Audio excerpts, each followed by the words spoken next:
We are back here on the Predator Players Show.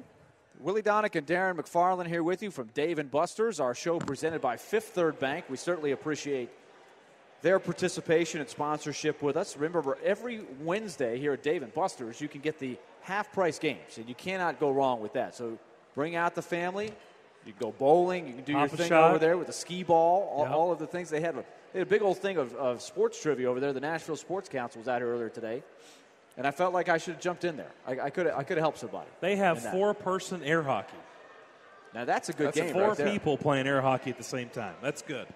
You're you not on teams. Okay. Everybody's against everybody. All right, in our next segment, we are going to go air hockey versus bubble hockey. That's going to be one of our questions, where we go a little bit off the beaten path for that. And don't forget, Slapshot Radio is coming up with Paul McCann, Pete Weber, and they will be telling you also about a charity event they're involved with on Friday, a legal speakeasy benefiting VSA of Tennessee. This Friday from 7 to 9 at Lexus of Nashville. They're going to give you all the details on this, but raising money for a great cause. That's coming up next hour, along with some great hockey talk. Jeff Merrick is going to be part of the panel, a great hockey insider from up in Canada. Now, let's get back to the folks' questions for these guys. We're going to get to the audience in a moment. Let me get to Jim and Old Hickory, who's been hanging on patiently here. Jim, thanks for waiting. You're on 102.5 The Game with Kevin Klein and Jonathan Blum.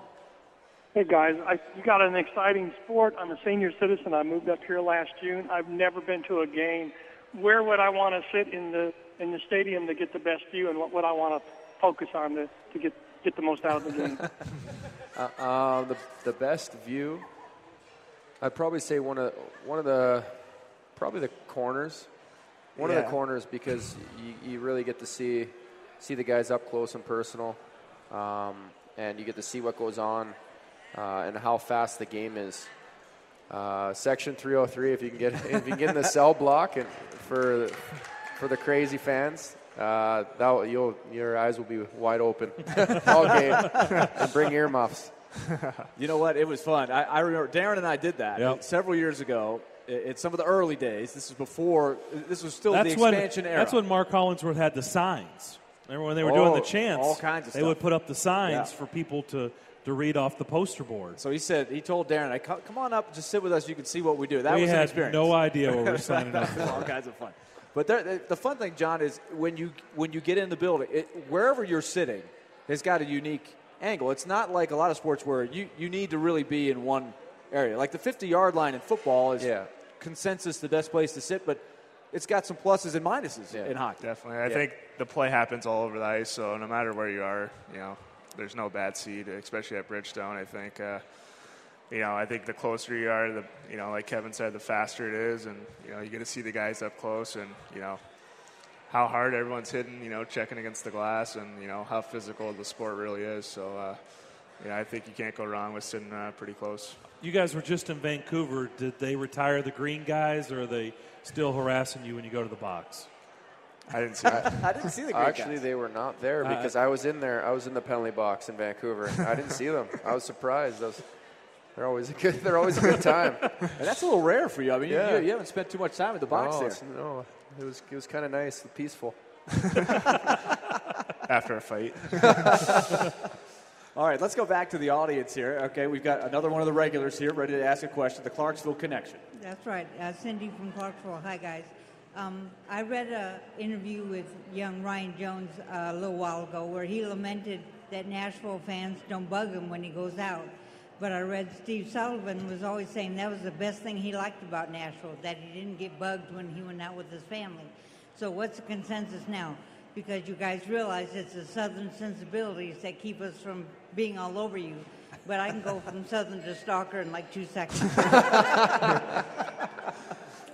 The balance between getting recognized when you're out on the town versus kind of having some privacy, unlike you might get in certain NHL settings. The past 4 or 5 years, it's really, we've really been recognized throughout the community. For the most part, though, people just come up and ask for maybe a picture, just want to say hi or congratulate you on a good game, which is nice. They're not too intrusive, and everyone's been fantastic in Nashville. If you even, when we were on the road in Canada, we're opposing players, and you're getting recognized all over the place, and they can spot a hockey player from a mile away. I don't know if it's the way Must be the black eye or the way you walk or something. I don't know. But we love it, Nashville. No one said a bad thing about Nashville. Visiting people coming in. I mean, I've had people that are fans of other places, Toronto and Vancouver, and they've come in and said this place is an awesome place to be, and the fans are very friendly. Just don't talk bad about the Predators, but they're very friendly, and it's nice to see. You know, it's funny, Darren. When I've had a chance to travel with these guys, sometimes everybody piles off the bus, and you're going into the hotel, and there's some people that want to get autographs and things like that. I always figure, okay, if I'm going to be in the line, if I can just walk behind the guys, maybe somebody will ask me for the autograph. But it's like Kevin said, there's like a radar. They know. They like look at. They're like hockey player, baseball player, not a hockey player. Not a hockey player. Not a hockey player. Yeah. They know. Let's go back to the audience here. We've got our next contestant. All right, I was just wondering about one of my favorite hockey players, Sergei Kostitsyn. He got benched this week, and I was wondering what you guys thought about it. All right, give us your name again before. Braylon. Okay, Braylon. Good question. Tough issue because obviously you guys, you know, everybody's been there. It's a tough call. Barry Trotz was pretty open about it. Just said, hey, you have to do better. It's like we're a group. He said when you do things that are unacceptable, it's sort of cheating the group to let that go without consequence. And he said Sergei understands that. So he had a talk with Sergei about it, and now Sergei will have to find his way back. He'll have to earn his way back into the lineup, I guess. Yeah, it's one of those things. Everyone's been benched, you know, throughout their career. It's one of those things that happens. You just have a mental lapse or something. You know, you're just not quite into it, and it's one of those things. Maybe it will spark something with Serge. We could use him in the lineup. We've seen how he can play and how much of an asset he can be. So I just hope it affects him the right way and not the wrong way, and hopefully he comes back stronger. How do you guys handle that as teammates? Guys understand. Guys make mistakes. It was kind of blown up because of where we were and what happened and how much it was on the media. I mean, if something makes PTI, then it's not a good thing, especially in the hockey thing. Because there are some mistakes that a hockey player can make that are subtle. Yeah. That only a hockey-trained eye could see, but a PTI would, because they have no clue to begin with about hockey. No. But that was one where, you know, it sort of circulates even to that level. To Kevin's point, if you're hockey and you're on PTI, it's never good. Or really good. Yeah, it's something right. Like the Blackhawks were on there for a while. It's either the play of the day or the goof up of the day. Exactly. So you want to be there for your teammate. You know, after the game, I went up to Serge and said, "Hey, man, you know, stuff happens. Hopefully, you know, I mean, you're going to get a lot of flack about it, but hopefully, he's like, I know he knows he messed up. He knows what happened, and hopefully, he just comes back better for it because it's one of those things where you don't want to make it influence your game in a bad way. You know, if you can take positive from it, work harder to get back in the lineup and be the force that he can be, then." That'd be good. That'd be really good. Good stuff. All right, let's go back out to the audience. Our next question asker. Hi, my name is John. Huge Kevin Klein fan as long as he shoots the puck. The question is, with the trade deadline coming up, do you see the organization making any moves? Because I hear Alex Ovechkin wants out of Washington. Well, you know, David Poyle actually was on the NHL Network today saying, you know, he's looking around, looking for scoring, looking for help, that sort of thing. I don't think any GM would have said differently. That's always the tricky part, I would think, is everybody wants to get better players without giving up any of their good players. Yeah, I think whatever's, you know, right.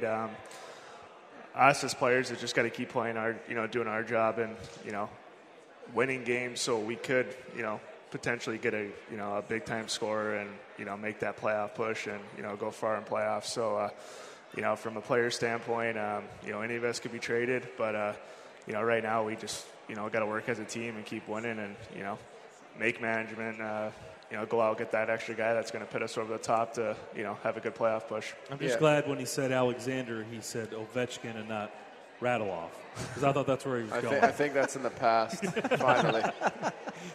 You sound like David Boyle. Oh, man. I think he's closed the book on that one. Yeah, probably after last year. Has anybody heard from him since last year? I haven't. No. Webbs has talked to him. I think he's talked to him in the past few months, but he's kind of in his own world. He's been in his own world, I think, yeah. since we've known him. Yeah.